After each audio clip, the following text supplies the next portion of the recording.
Welcome to Layn Turo University.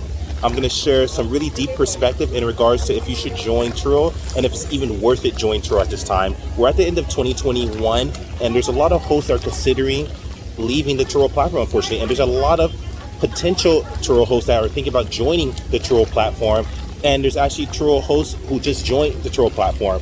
So there's a lot of different opinions and perspectives. I'm gonna share my opinion and my experiences, but I'm gonna share a lot of different examples on how you can safeguard yourself. But this is the thing though, I'm gonna let you know at the end if this is worth it, and you'll figure out by the time we're at the end. But I'm actually gonna let you know what I think at the end of this. But at the end of the day, this is what it comes down to, people, if it's worth it. There's different perspectives, different opinions, different strategies. What I highly recommend is try to take the safer approach, especially if you're not too used to making a risk, or you're not too used to making risky decisions or making decisions in general. A lot of people want to be safe, but unfortunately, being safe, oftentimes you don't ever step into the water. So what I highly recommend is put one foot into water, keep one foot on land. The way you do this is the dynamic approach. For example, I usually recommend, if you're gonna select a Turo plan, do it this way. Select, for example, the Turo 60. The Turo 60 you earn 60% of the Turo trip fee, but you also pay 40% of it. So for example, if there's $100, you'll earn $60 and the Turo will earn $40. What I highly recommend is staying on the Turo 60 until you accrue and earn $250 in profit. If you earn $250, you can move yourself up to the Turo 75, because the Turo 75 has a $250 deductible. Now you have $250 in your pocket, but guess what? The difference is this. Now you can move yourself up and earn 75% of the trip fee. So you just bumped yourself, gave yourself a 15% raise, and Turo only takes 25%. So if $100 per day, for example, you'll earn $75 and Turo earn $25. So that's a great way to do it. And then stay on the Turo 75 until you actually earn an additional $750 profit. If you earn $750 profit, you can move yourself up to the Turo 80 plan, which the Turo 80 plan deductible is actually $750, and the $750 is the deductible that you can implement for if you go through an accident or claim, that the Turo 80 offers $750 deductible. But now you're safe because you have a $750 save. You never touch the money. You earned that when you're in the Turo 75 plan. Now you move yourself up to the Turo 80. Now you're earning 80% of the Turo trip fee, and Turo only earns 20%. So for example, if $100, you're earning $80 now, and Turo's earning $20. That's a great way to do and safeguard yourself, and see how dynamically you're moving up, but you're not staying in one insurance plan, but you're actually moving up to the higher one, so you can make more and more money, but you're also accruing more money at the same time.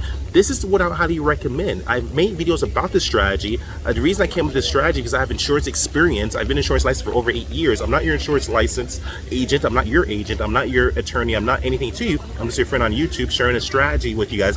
Do your own due diligence. I'm just your friend on YouTube. This is just my opinion and perspectives. I'm not telling you what to do or what not to do. But anyways, once you're at the Turo 80 plan, you have $750 deductible, you save $1,625. That's the deductible for the Turo 85 plan. The Turo 85 plan, now you can actually earn 85% of the Turo trip fee, and Turo only earns 15% of the Turo trip fee. So for example, of $100 per day, you earn $85 and Turo earns $15, which is pretty cool. But now you actually have you have a $1,625 deductible that you earned when you're in the Turo 80 plan. So you keep it in reserve, never touch that money. That's money you save. And then at that point, once you're in the Turo 85, you save $2,500, which I'm on the Turo 90 as well, and I love the Turo 90 plan. The Turo 90 plan, and then you save $2,500, and that's your deductible for the Turo 90. But guess what? Now you're making 90%. So of that $100 per day, you're making $90 per day, and Turo's only making $10 per day.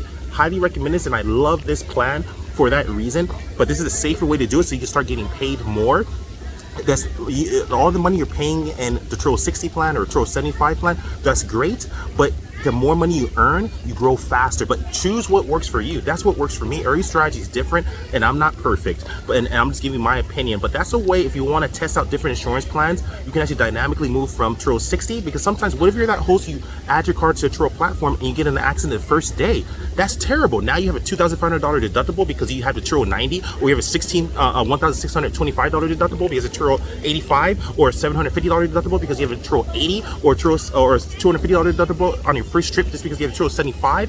That's terrible. You lost more in that trip, typically speaking, than actually, like, because your deductible will actually wipe out your earnings that you earn. That's terrible. So what I highly recommend is that's super low margin. So what I highly recommend is start with the Turo 60. Once you get to Turo 50, move up and keep moving up, and keep saving the money for your deductible. That's how you do it. That's what's worked for me, and that's what I would highly recommend. I used to be on a Turo 60 plan. It's a great plan. I love it. It offers has a lot of great benefits, but I don't ever want to go back unless I need to. And I'm totally okay with changing my insurance plans if I need to. That's, like I said, I do believe in being dynamic, but it depends on after I do my research of the market if it makes sense. So I might move it down to Turo 85, or I might move it down to Turo 75, or I might move it to Turo 60, but I don't want to because I feel I'm losing too much money there. I'd rather just keep it on the Turo 90 and figure it out from there. And then another strategy, I have another video that goes in detail about this, is oftentimes, so people don't realize this, and like I said, I am insurance licensed, so there's a next gym or whatever for you guys. The next thing you guys can do is become friends with a body shop, not just to get a good deal, but to have them remove the deductible. This is what happens, people. People are under the false assumption that you pay Turo the deductible. Completely wrong. I don't know where people got that from, but that's what happens, people. It's wrong, misinformation. So what you gotta do, and what you have to understand, is that at the end of the day, if you get in an accident, for example, you want to make sure that you're at the point where you actually can negotiate with a body shop, say, hey, I own a fleet of cars, or I own one car, and I'm in the rental car business. I am a Turo host, and what I will do, it's likely that I'm going to have multiple accidents and multiple claims happen and occur. So what I'm going to do, sir or ma'am, whoever owns or whoever's running the body shop, I'm gonna only bring my vehicles to you. We're gonna have an exclusive agreement where I'm not gonna go to the body shop down the street. I'm not gonna go anywhere else. I'm only gonna give you business and only you. And if you do this, if I do this, that means whatever money Turo pays you keep, that's yours.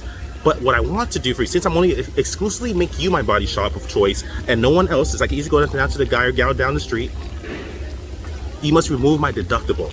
If they agree with this, if they say no, move on to the next one. If they say yes, you just save yourself a deductible, and you just turn that Turo Insurance Plan 90 into a Turo Insurance Plan 60. Because a Turo Insurance Plan 60 is $0 deductible, but you basically pay 40% and only earn 60%.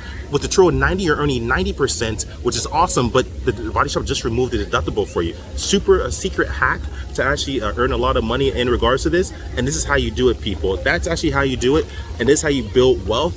You gotta save yourself, and you gotta insulate yourself. The more you insulate yourself, the more you can get a better deal, and that's how you do it, people. So the more you actually save money in the beginning, that's the most control you have. So if you save money on the deductible, that's money you put in your pocket. So instead of paying that $500 deductible, you can actually waive it with the body shop, and they just take care of it. Because, for example, if you have a $5,000 damage on a car, so say it has $5,000 worth of damage on the car, right? You have a $500 deductible. Turo will pay $4,500, and you have to pay the body shop $500, for example. So this is the thing, though. Why not just knock that deductible off and just Turo just pays them $4,500 and that's it? You can actually negotiate this. Tell the body shop, hey, keep whatever Turo pays you, but just waive my deductible. They can offset it in their taxes. You can offset it in your taxes. Whatever the case is, they can make a deal with you. They could do whatever they want. They could charge you even less than that. But oftentimes I like to get this actually taken off completely. There's so many different strategies. I don't want to confuse you guys, but just keep it simple. You can actually have them take it off and remove it if they agree with this. That way, Turo's going to pay whatever they pay, and at the end of the day, you have to pay the remaining amount, whatever, basically minus the deductibles, what you have to pay. And the body shop takes that. You just got yourself a Turo 60 plan, but you're making 90%, no deductible. That's how you do it. So it's about insulating yourself. The more you can insulate yourself, the more you put your foot into the water, and you can make a better decision and profit even more. That's how you safeguard yourself.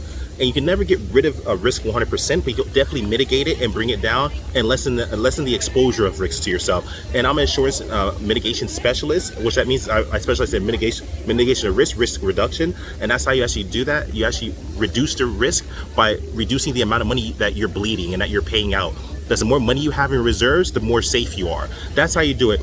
That's how you actually get better cars. That's how you actually get more money. That's how you grow faster. Another tip, try to maybe focus on cars. I mean, spend whatever you want, how little you want or how much you want. Try to consider getting cars that are maybe in the $7,500 range and below.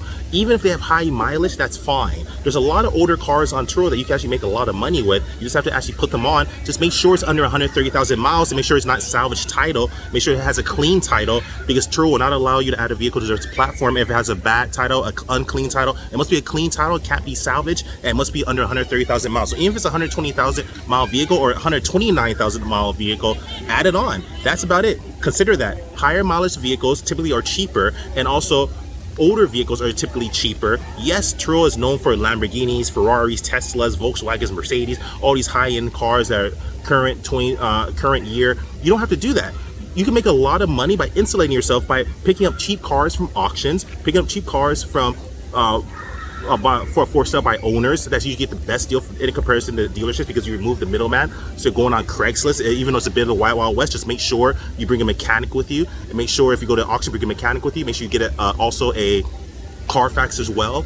These are quick tips on how to actually safeguard yourself and actually insulate yourself so that you're safe in these type of situations and circumstances. So that way you're actually gonna do your best to save yourself a headache. So if you actually get a car for cheap or whatever, you'll actually get to the point where you can actually save a lot of money on basically on the car and make money faster. If you overspend and buy a car too high, especially at sticker price or over sticker price, you're already in the loss, because if it goes through a total loss, that means typically cars depreciate, and that means you need gap insurance to offset that. And that's another thing. Make sure you have gap insurance if you have some type of financing, because if the car is say worth 50,000, for example, just for the sake of an example, as soon as you drive off the lot, especially if it's a newer car, especially all cars typically depreciate, but especially newer cars depreciate faster, if I've noticed. And the thing is that if you actually drive off the lot, it's already going to depreciate by like 10 to 15%. So that means that $50,000 car just got depreciated down to say, let's say 45,000.